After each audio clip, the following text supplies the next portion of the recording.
What is going on, guys? It is Gospel here, and today we're going to talk about SWGemu and the polling results that came in. Yes, they have come in. Lollandier just fresh posted it. I'm posting a video about it. I'm making a video. We're doing this. We're going to talk about the polling results. So without further ado, let's just hop into it. This is the Q&A new server, the Finalizer. I will leave links to these threads. There's two threads. I will leave links to these threads in the description below. And let's discuss. Q&A newest server, the Finalizer. The verdict is in, and we will have a new server. We will follow our tradition of naming our servers with the name of a spaceship. The new server name will be named Finalizer. The Finalizer will hold on, I'm so excited I can barely talk. The Finalizer was a Resurgent-class Star Destroyer which served as the flagship of General Armitage Hux and Kylo Ren. The in-game survey had this result. Votes, percentage, and the answer, 382 votes, which is 36% of the vote. I'd play on Basilisk and the new server. 261 votes, or 25%, said I'd play only on the new server. That's what I voted for. 193 votes, 18%, not sure what I'd do. That's actually pretty significant that people would not know what they'd do. 159 votes, which is 15%, I'd only play on Basilisk, and then 4% said don't care, which brings us to 1,043 votes total, and that's pretty good for a week. As we can see from the survey, we are divided as a community, so Basilisk will continue to stay with us. We have about 2,500 unique accounts that log into Basilisk each month, so by running the survey longer, we would have a larger sample size to draw upon. The reason we only ran it for a week is that we really want to try and get this server ready before the holidays, where many in the community finally have some days off and time to sink to themselves into some SWG fun. Of all that have participating in our survey, only 16 didn't vote. Huh, interesting. Lord Cater have posted an in-depth analysis of the survey here for the ones interested in more info. You'll have to forgive any Lollandier typos. He just woke up and posted this, I swear to God. Here are the changes that we will make from the start of the new server. Finalizer will use the same terms of service as Basilisk does now. 2 characters per account, 1 character online at a time. I'm actually really surprised by this. That's actually really good. I do like the 2 characters per account. Was not expecting the 1 character online at a time. So I am wondering what I'll do there. Basilisk character names will be reserved for 90 days. After that period, the names are free to be used by anyone. ADKs, resource deeds, and self-powered harvester deeds will be removed. Jedi unlock will still be the village, but the phase time's reduced to 1 week. So we'll have Jedi in less than 2 months, probably. I fucking can't wait. Oh my gosh, swear words. Squad leader range will be reduced. House maintenance will not automatically withdraw from the bank. Ooh, this is actually kind of cool. I like that change. Automatic Galaxy Harvester pushes, but with a 2-day delay on new resources, so that people who enjoy this part of the game can still be first on a good spawn. This is actually a really good game change for active crafters and surveyors. This is good. Tuesday weekly push of new code from unstable with a server restart. We will not push unstable code, but the server will get a weekly restart at 9 UTC, no matter if we got new code or not. So there'll be either new code or not. So it doesn't really matter. So Tuesday isn't guaranteed new patch day always. Here we will try to answer most of the questions about the survey and what a new server would mean. There are 42 questions and we have tried to answer them as well as we can. Question: why now? You have said Basilisk will stay until the project is done. It's in your mission statement. There are several reasons for this. We have actually discussed this internally for some time. Tools. To test tools that we wish to have on our future production server, permanent play server. For instance, we want to implement tools that handle merging of new code both in offline and online modes.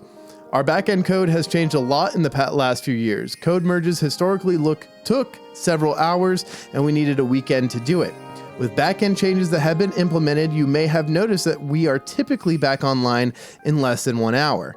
Our dev team has done a very good job here. This is true. Whenever patch days would happen for Basilisk, we would just look at the server being down for a couple days. No lie, that was just how it was. Interactivity. Community interaction in-game is important to us. This survey is the first of many interactions we envision. As we know, only about 8% of our player base is actually active on our forum, and Discord isn't ideal for threaded discussion. We see these occasional in-game polls as being the best way to garner actual player data. So they definitely want to poll players on what they're interested in and what they, I don't know exactly what they're going to pull in the future, but it does seem like this is a really good system. Some games that poll their players, like old school RuneScape, for example, poll their players, I believe in game, there's like a certain criteria you have to meet before you can vote, and they vote on like new content and stuff like that. It's a really, really excellent system. And, those devs over at Jagex do right by their player base. Population. We all recognize that Basilisk is stagnant, and as we get nearer to meeting the 14.1 target, it becomes harder to entice people to test out code changes. Community suggestions were of the opinion that a new server, even without new content, will achieve a greater population testing out all code merges. As such, the implementation of the survey is us polling the community to see if there is enough demand to warrant us putting in time/effort into a new temporary server. Question. Will a new server be a test server? Yes, it will be considered a temporary test server for us. It will be as Basilisk is now. However, the server will track unstable much more closely. New code will be pushed on a weekly basis when the server restarts, given stability. This will facilitate quicker testing of changes and enable us to weed out issues that arise. What about banned accounts? Will they still be banned? Yes, accounts that currently are banned will still be banned with the new server. Nothing will change there. Will this new server have blue frogs? No, there will not be blue frogs. What TOS will the new server use? It's the same one as Basilisk. They will have support on that server. Does this mean we are close to being done? We are closer to the final goal than we have ever been, and the light is visible at the end of the tunnel. There are still some features that need to be implemented and other rigorously tested. We also have a good backlog of bugs that need to be fixed and tested. There are several things that we wish to test before we launch our production server, and we feel this is a good time to start that. Question, will you involve the community more in the future? We are looking into several ways to involve the community more in our process. One of them is possibly implementing a player senate like SOE did back in the day. We are also looking into using the HoloNet system already in place in the spaceports. Lastly, we also have the survey system you were all just introduced to. So yes, we wish to interact with the community more. Will there be more events? You might have noticed that we have an increased number of events this year. Our new events are more advanced than earlier years. This is because of time spent making better tools to handle events, both staff-run and autonomous system events. Some of the events may not be that grand in size. However, the method we use to prepare and deploy them has enhanced with each one, all of which will be beneficial down the road for creating proper content. Will there be staff-run events on both servers? Scripted events will continue with both servers. Okay, will the new server get post 14.1 content? This is a good question. It will not see a lot of changes to 14.1 at the start. Down the line, we will make changes that we wish to test out. This is good. This is a really good change. This is a really good answer, because there are so many things that need to change about 14.1. It's unreal. The fact that this will be a server that gets updated to like 1.0 plus content, that they're going to test it out, is amazing. I love that. This is a really, really, really good change. A really, really good answer. This server is going to have life, I'm telling you. Will the new server see significant tweaks to buffs, armor, weapons, professions? As with the previous question, any balancing attempts might be done at the very end of the current project's lifetime, but not before. There are over 300,000 registered members on the site. Why not send an email to them? We are concerned that doing so will trigger spam filters and prevent us from being able to do it again in the future. We will wait to do that until we are actually launching our permanent server. So, whenever 1.0 or 1.0 plus or whatever permanent server they're going to have, that's when they launch the email. Will code be pushed more often to the new test server? Yes, because it's going to be every Tuesday. We will continue to use Nova as a test server for new code. The code will be pushed there first. Every Tuesday, we will push that code to the new server with a restart. Will the new server have veteran rewards and we'll be able to claim them? Nope, all these are removed. How many characters will we have access to on the new server? 2 with 1 online. Unlocking Jedi will not give you a 3rd character slot. Woo! We're 2 characters. 2 characters. Oh my gosh. This is gonna be crazy. Yo, I'm gonna make a guild. I'm recruiting entertainers and doctors, by the way. If you guys feel like playing in a PvP guild and having an active city, hit me up. I'm actually serious about that. We'll recruit entertainers and doctors. What will be done with bots? As much as we don't like bots, the solution will require a lot of thought to find a good solution. For now, the system will not be touched, but we have begun discussing solutions for our future production server. Will anything be done to Jedi unlock? Jedi will use the village unlock with reduced phase times, 1 week. Your Jedi character will be the character you use to unlock Jedi with. Unlocking Jedi will not give you a 3rd character slot. Will we have time to start? Will we have to start the profession grind, or will we get our characters from Basilisk? It's a fresh server and we will have to start from scratch. What will happen with Basilisk if a new server is launched? That is a bit hard to answer. It will run in parallel with the new server, and we will have to see what happens to Basilisk down the road. Will the database be wiped? We will not be wiping any databases. Can I guarantee that I'll get the same character name as I have on Basilisk? I don't want anyone impersonating me on the new server. Basilisk character names will be reserved for 90 days. After that period, the names are free to be used by anyone. Will there be any rewards for playing on this new server? Like, will we get something on Basilisk, a forum badge, something special when the 1.0 plus server launches? No, there will not be any special rewards or badges for playing on any servers that we run at this time. I hope the new server isn't used to perpetuate the 14.1 goal instead of 1.0 changes and instead 1.0 changes are tested upon it. At the start, the server will not have a lot of changes past Basilisk, but we intend to make changes and test them on this server. I love it, dude. This is the best answers. These are the best answers. These are the SWGemu devs I knew they could be. This is what I wanted. This is what I've wanted for so long. I've wanted SWGemu to make non-14.1 changes, and this is an amazing, amazing start. It really is an amazing start. Getting rid of ADKs, and then this SL change.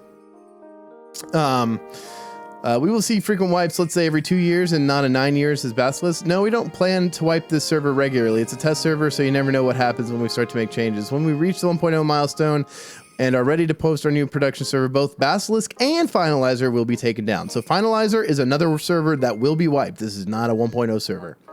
Will squad leader be limited to range? Yes, we will change the range of SL. It will no longer be planet side. The sensible range will have to be tested, but we will set it to 128 meters at the start. So I think that's a perfectly good range. I think SL is going to be really hard to play though, because SL doesn't get their own buffs. So they're going to be running around at normal speed while everyone is like supersonic, you know, like the Hedgehog and like with hammers and guns. And they're gonna get beat down on, and then the side who kills other side's SL first is probably gonna win, but who knows. So I don't know if people will play SL or not, especially limited to 2 character slots. There's so many different things that this 2 character slots with 1 online changes. I mean, it changes base busting, it changes group composition, it changes PvP templates, it changes so many crazy things. This is awesome though. This is what I wanted. How long do you think it will take to prep and launch a new server like this? Unfortunately, it's a bit difficult to say, seeing as we depend on people having time to volunteer for this. We're hoping to have the server up for the holidays. How will backups be handled in case something goes wrong from a merger and the need to revert? The new server will be the same backup capabilities as Basilisk has now. Basilisk is saved every 10 minutes, so the longest rollback we would experience would be 10 minutes unless the save has become corrupted.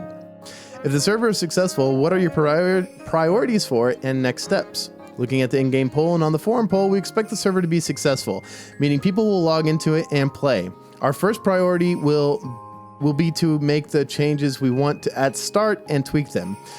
Fix any bugs that might come because of the changes, and get every Tuesday restart and code merge to function as we need it to. What will be the purpose of each server in the next couple of months? Nova will continue as it is now and used as it is now. Basilisk will continue as it is now. The pit will be taken down and replaced by the new server. The new server will see changes past 14.1 at start and eventually see larger changes later on. Hell yeah, dude. The one post where I actually like Lollandir. TC Prime is mostly a staff test server that we copy any server into and test there without interfering with the server we have copied. Our pre-patch resets a possibility in case of severely detrimental patch, a patch that inadvertently allows a game-breaking exploit or something. Every time the server is taken down, it will be saved. It's taken down before a patch, so we will save the server. If new code mergers break a certain aspect of the game or create a temporary unfair advantage that is exploited, will the server be rolled back to correct this? This is almost impossible to answer. It really depends on how long the bug/exploit have been on the server. What we most of all depended on is that bugs and exploits are being reported to Mantis. Why some of the exploits we have seen on Basilisk become so huge is because people use the exploits instead of reporting them to us. It's short-sighted and only damages our community. Facts. That's actually factual. Can we introduce elements to change to keep wipes different and exciting? Resource scarcity, less common and high-end resources to keep armor from being 80 kinetic. The first month of play, I think Benny was making padded the first few weeks of Basilisk at 72 kinetic. Difficult NPC ham damage increases for high-end PvE overspawn. We have discussed this internally at the start of the server. We will not make the changes that you ask about here. We might look into throttling resources so that we don't get server best resources in the first month, but no decisions have been made yet. Will you change how FRS XP is earned so there's no need for fight clubs, balance changes to looted dot weapons or CM dots, or addressing the AFKers, Ewoks, crates, accolades, etc.? We feel that the change to 2 characters and 1 online at the time will make it so that players are more dependent on each other, and that it will make fight clubs harder to achieve. It will still be possible to do. To solve that would require a new system, and that is not something we can do at the start of this server. So I think that for our system will eventually change, but it's not looking forward to it right now because, yeah, but this does make it a lot harder. The 2 characters with 1 online at the time, the way we were doing it before is you just, you had your Master Bounty Hunter character and you just bring them, and then you also brought your Jedi because you can have 2 online at a time, and you just slaughtered them in a row. I think it was like 21 or 22 Bounty Hunters to reset, the kill count, because you have to kill like 20 people in between getting FRS XP. Relating to character slots per account, what will be done to reduce the number of players with multiple accounts? We don't have a solution to this issue at the time of this Q&A. We want people in each household to be able to play together, but at the same time, we know many misuse the multiple accounts their home has been allowed to have. To find good roles for this is even more important than before. Since we now will limit the characters, you can have two and only 1 online. People who are found abusing this will get banned. That's cool, because my dad legitimately does play. Although his Basilisk account, I'm pretty sure, is totally trash. He's got like barely anything, but he does enjoy playing like the crafting side of SWG, which is how you know I'm not multi-accounting, because I never play crafting. I would rather die. Will there be any improvements to the process of approving multiple household accounts? The process will unfortunately be as it is today. We don't have another way to handle it. We have tools in place to stop multiple accounts, but tools only take us this far. A lot of the multiple account issues must be handled manually by someone in support. How will veteran rewards be handled? Currently, the system is handled by account creation time. This is, of course, not optional for a new server. There would have to be a new system in place to handle this, and we don't have the time to implement something like this. With that said, ADKs, resource deeds, and self-powered harvester deeds have been removed. Do you have any plans to progress servers and emulate content releases like the addition of speeders or GCW? Down the line, we will make changes, but we can't give specific answers as to what, other than the ones mentioned in the answers above. Standard XP rates or boosted, standard resource gathering, standard city populations. We will not change anything here at this time. So everything is going to be normal except for the village is going to be 1 week. If the daily population of Bass drops below XX for DD period of time, will Bass get shuttered? We have not taken a stance on this yet. Many that have answered the in-game have said they will play on both servers. We basically have to wait and see. We hope that this will answer most of the questions you might have about this. I honestly, in my opinion, I see the server getting shut down. I see Basilisk getting shut down if this server takes off, just because of the fact that so many people like myself are only going to play on that server. There's a lot of other people I know that are only going to play on that server. They wouldn't want to go back to Basilisk. So this is going to be really interesting. With the accelerated village phases, we're going to see a lot more Jedi, which means we might see early on at least, and that's the best time we want to see all the Jedi, because that's when the server is going to be the freshest. And with a big population boon, we might see like a ton of FRS PvP, and I'm looking forward to it. You know, I'm so looking forward to it. So we'll see what happens. Anyways, this is Lord Cater's post. He talks about the new play test server survey results. These are always fun to look at. He gives us a lot of data sometimes, and I haven't read this thread. I didn't read the previous thread before, so I'm reading this the first time as well. It's titled New Play Test Server Survey Results. The team decided to run an in-game survey about launching a new server in response to community discussions. The survey ran from 12:04 to 12:11. Their answers randomized in position, and we tested many macros to ensure they couldn't accidentally vote. In-game, the survey looked like this, and I'm sure a lot of you have already seen it. The raw results of the survey are, and we already talked about that earlier, 16 people abstained though. Interesting. And here's a breakdown by days played on Basilisk this year. So these are the people that played on Basilisk this year. So let's see. Days played 2021, 0 to 29. 18 voted both, only new server. 22, not sure, 12, only Basilisk 5. Don't care 7, and average days 5. Average hours played 30. Then we had 30 to 59 days played in 2021. 23 voted both. 9 voted only new server. 11 said not sure. 5 said only Basilisk. 0 said don't care. Their average days are 26, and average hours played 190. So that 190 hours is pretty serious. 60 to 89 days played on Basilisk. They said 14 said both. Only new server said 7. Not sure 11. Only Basilisk 12. I expect this number to kind of go up as we see more days invested.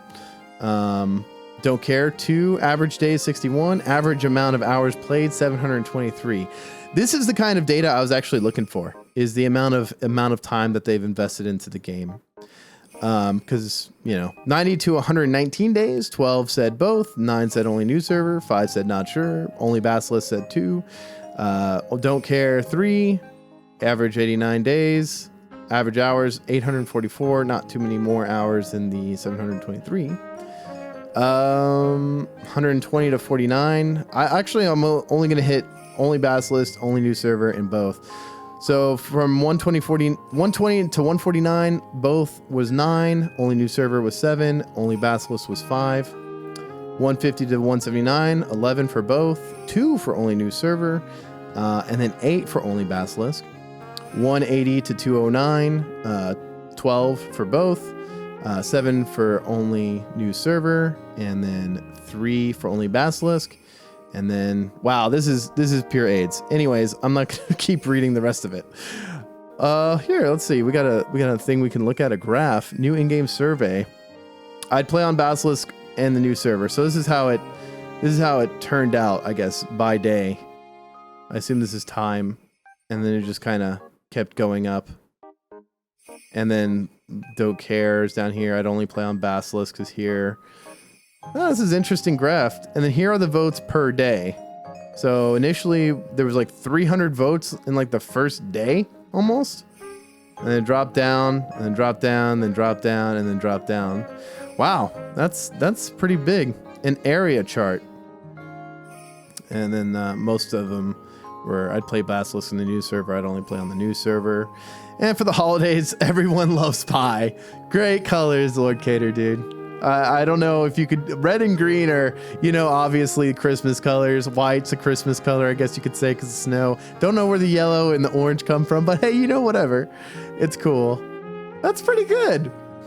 Given the above, we decided to move forward with a new empty server. Check out the detailed Q&A here. We are very excited and to engage the community in this way, where we've always planned to be more interactive with the community as we near the 1.0 milestone. This is the first time in many steps we see to keep the dialogue going, while we also pound away at the code and testing needed to move us ever forward. Before you ask, we validated the data, only 1 vote per account, even if you saw the dialogue box multiple times, and we checked for things like validation palette stuffing from the same range of IPs. And as you can see above, we also looked at how many people just dropped by to vote versus the active player base on Basilisk. So the people that just dropped by to vote, like, there was kind of a little bit of a lot. There's like 22 only new server. That's probably me. I'm probably down here in like this beginning range. I don't remember how many days I logged into Basilisk this year, but yeah, I'm probably in this group here. Anyways, a lot of the people who had invested a lot of time, I think is most interesting, is the people who invested the most time, right? 198 of them said they would play both. 92 of them said only new server, and then 93 of them said only Basilisk. While at the same time, 100 of them said not sure. So that's really interesting. Really interesting. Anyways, guys, that's this post. We're getting a new server. I'm super hyped. I could not be more excited. So yeah, I'm gonna go ahead and upload this. Like and subscribe if you want more SWG content. I'm gonna be 24 hours streaming the launch of this new server, and whenever it launches, I'll make a post here on on my YouTube channel and twitch.tv/gospelgospel, link in the description. Go ahead and follow that if you're down, because I'm going to 24-hour stream this new server up, because I'm super excited about it, and I think it'll be so much fun. Unbelievable amounts of fun. Anyways, I'm hyped. I'm excited. Hope you guys are too. I'll catch y'all later. Peace.